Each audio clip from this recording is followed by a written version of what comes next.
Hello.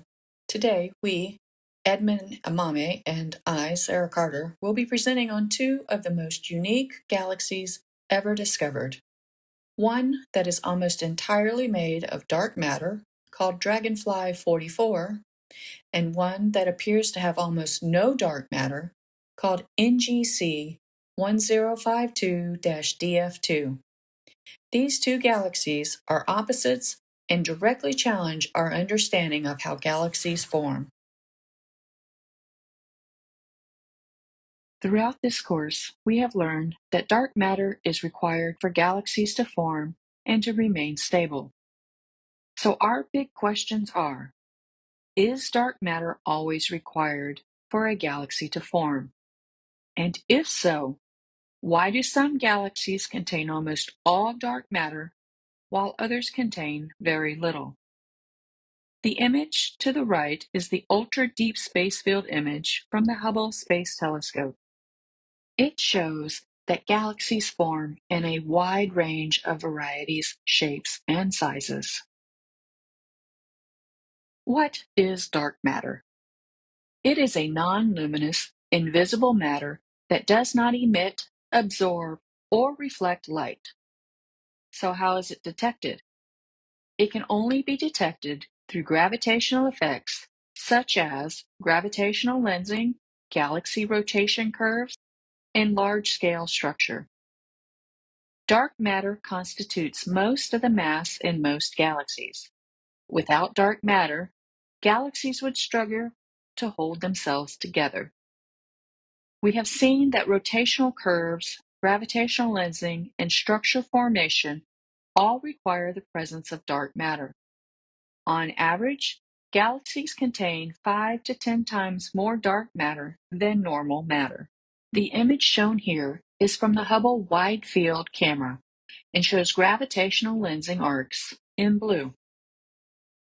Dragonfly 44 and NGC 1052-DF2 are classified as ultra-diffuse galaxies, or UDGs. These galaxies are physically large but extremely dim because they contain very few stars. The UDGs allow us to directly test the relationship between visible matter and dark matter. The images shown are of Dragonfly 44 on the top and DF2 on the bottom. Now we will delve into the galaxy Dragonfly 44, aka DF44. DF44 is located in the Coma cluster. It is approximately 300 million light-years away. Visually, it looks like a ghost because of how faint it is. There are very few stars in the galaxy, but the gravitational behavior tells a different story. Inside Dragonfly 44, astronomers measured the stellar velocity dispersion to determine the galaxy's total mass. The plot shown here from the original study displays the total mass enclosed within a given radius as a function of distance from the galaxy center. The black square data point marks the actual measured mass of Dragonfly 44 and lies very close to the 10 to the 12th solar mass halo curve, placing it in the same mass range as the Milky Way. Using the gravitational relation of velocity squared equals gravity times mass divided by radius, the stellar velocities require an enormous amount of mass to keep the stars bound.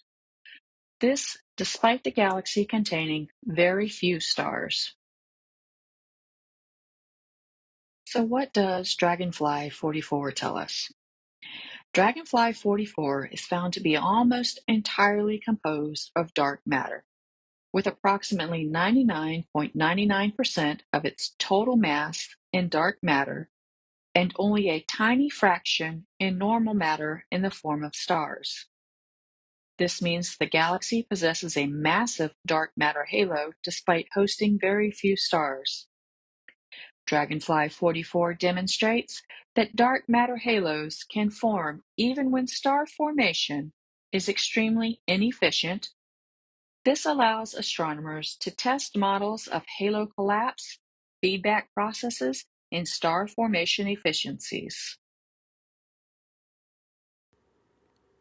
Now we are moving on to NGC 1052-DF2, which is located in the NGC 1052 group. We will refer to the DF2 for this presentation. DF2 is another UDG that is located approximately 65 million light years away. It appears to look normal, but behaves very different gravitationally. When the stellar velocities of DF2 were measured, the speeds were so low that the gravity could be fully explained by visible matter alone. The galaxy contains less than 1/400th of the dark matter expected for a galaxy of its size. In the standard lambda cold dark matter cosmology, dark matter halos form first and then pull in gas and stars later. DF2 breaks this sequence entirely, implying that stars can exist without dark matter. This is very different from the current theory of galaxy development. More than 1,000 ultra-diffuse galaxies have been identified in recent years. As was mentioned earlier, these two galaxies are opposites of one another for dark matter content, yet they both classified as UDGs. This shows that dark matter and baryons are not always tightly linked. We still do not know whether DF2 lost its dark matter due to tidal stripping or if DF44 failed at forming stars due to feedback processes. More than 1,000 UDGs have been identified in the past few years. Some resemble Dragonfly 44 and DF2, but there is a wide range of UDGs. Dragonfly 44 and DF2 show that dark matter is not distributed uniformly, and galaxy formation is far more complex than our current models suggest. These galaxies prove that cosmology is still an evolving science. Here are the references used. Thank you.